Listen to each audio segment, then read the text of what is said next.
A difficult situation for Kenny. How do you think he persevered and held up in the game? Yeah, I thought Kenny responded really well as far as just hopping in there. I thought just the way he handled the first drive that he hopped in there. I mean, it was a 3rd and 7 and converted, resulted in a touchdown that drive.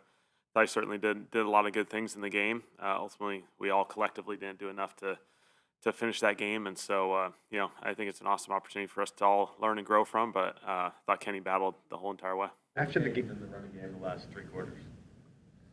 Thought they just did a really good job of stopping us. We were chasing some runs that we felt like we were close on, and we just ultimately never got the explosive opportunities that we were shooting for. And so they did a really good job. They with their pressure plan and kind of eating things up, and we just weren't able to get the explosives that we had. I thought we had some really good ones in the first quarter, and it kind of progressed from there, and we just weren't able to get it done. Kenny said after the game that he had to go to the receivers, I guess AJ and Devontae specifically. There was some sort of communication thing that only Jalen knew with them that he didn't know about. What exactly was he referring to, and why didn't he know about it? I'm not sure the context of that one. I'd have to ask Kenny, but sometimes during the week there's a lot of nuances. A lot of the core communication stuff goes on, but naturally sometimes there's little nuances throughout a game plan that maybe little adjustments that Jalen and those guys can make that probably Kenny's just making sure everyone's on the same page. And for the most part, I think our guys do an excellent job from a communication standpoint. But certainly starting quarterbacks are going to have little adjustments throughout the weeks, and just trying to make sure we're all tied together. How does the pre-snap protection stuff change when Kenny comes in? Does Cam take on a bigger role, or does Kenny just do what Jalen does? So similar plan, same plan. This has to be an interesting week for you with uncertainty about the quarterbacks. How do you handle that in terms of preparation standpoint?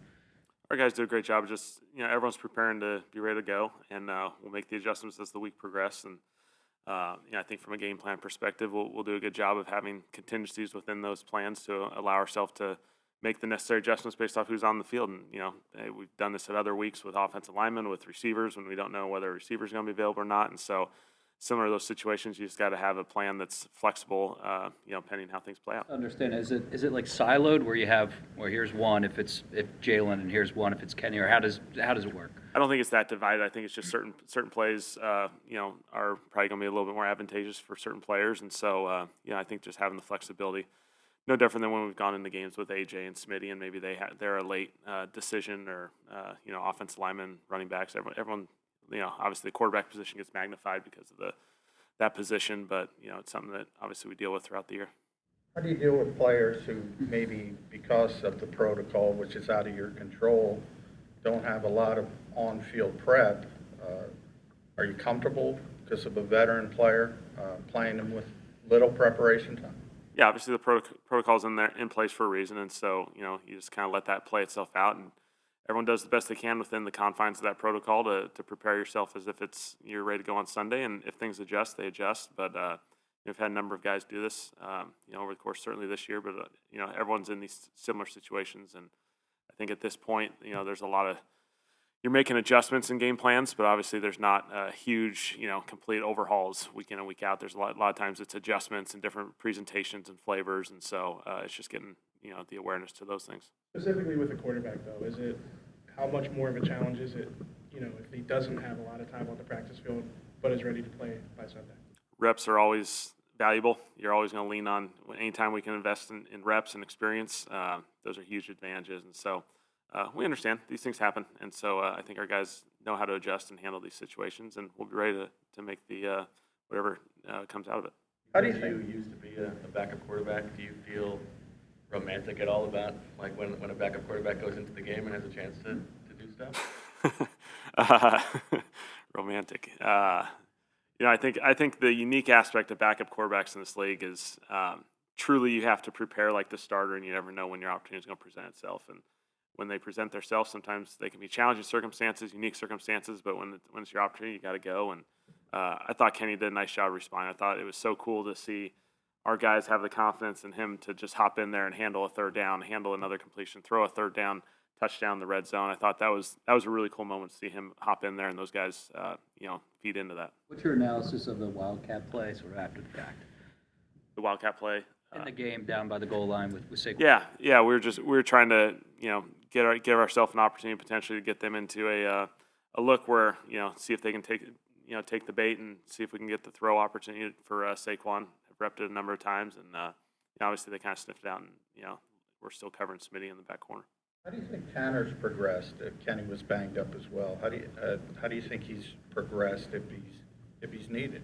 Tanner's done an excellent job. I think we feel very fortunate the room that we have this year going into it with obviously Jalen, Kenny, Tanner. That's a really, really good group, and we feel very fortunate to have all three of those guys. Is it hard to track a guy's progress over the course of the season when he's not getting that many practice reps? I think we do a good job. I think the quarterback plan with those backup guys, I think they do a good job of both guys get reps throughout the week from a scout team perspective, and then we always try and find little bits and opportunities on Fridays where maybe they can run the game plan plays, and play offense versus defense in somewhat of a competitive environment. And so those guys are always finding every possible way to prepare themselves, and I think our schedule lends to it. I think Nick does an awesome job with that, and so Tanner's done an excellent job, and he'll be ready based off those circumstances. Go in on Sunday. Who's the emergency? There's certainly emergencies to emergencies. There's certain guys that we've had discussions, and they're ready if something goofy happens. So there's not one specific guy. There's a couple. A lot of guys end up, at this stage, a lot of guys end up claiming that they've played quarterback at some point in their career. So a lot of guys like to volunteer. If a player's coming off of a concussion, I understand you don't want to tell. I'm sorry. I understand you don't want to tell me, but there is some. Yeah, there is. Yes, there's a plan in place. when a player's coming off of a concussion, is there a conversation or multiple conversations had about like what we can run this upcoming week if he plays, or is it sort of just clear cut? If he goes, everything's on the table. A lot of different situations and circumstances. Certainly, concussion thing's a different deal. I think when you're clear, obviously there's probably a lot of comfort level in that you're in a good space to play the game, and those things will come up. Obviously, we'll just let the week progress. We'll do a couple more. It's so rare when Devontae drops a football. I think we're all shocked by it. How do you handle that from an accountability standpoint? Just do you just say, human being? I mean, how do you handle it? We have the best guys in the room possible. The way these guys handle it and understand that, as much as it's a frustrating thing for Smitty. He takes ownership, and everyone rallies behind him. And it's not the one play that decided the game. There's a lot of plays within a game, and certain plays get magnified. But we got such an incredible group that rallies around each other and supports each other and understands that there's a lot of fun opportunities ahead of ourselves. What has improved about the Dallas defense over this last 5 weeks? I think they've done a really excellent job. I think obviously they've done a good job up front, pressuring the quarterback, getting after him. Back end's done a nice job of playing some sound football. And obviously their pressure plan has gone up as they've kind of found some consistency in their roster. Obviously they've dealt with a lot of moving pieces throughout the year, which is obviously a challenge for anyone. And you can definitely sense that they've started to build more and more cohesiveness every single week, and they're playing really, really good football right now.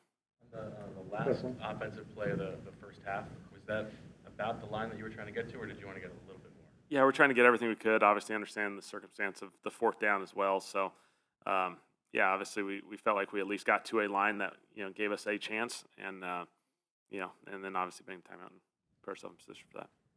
Thanks, Kellen. Okay. All right, thank you guys.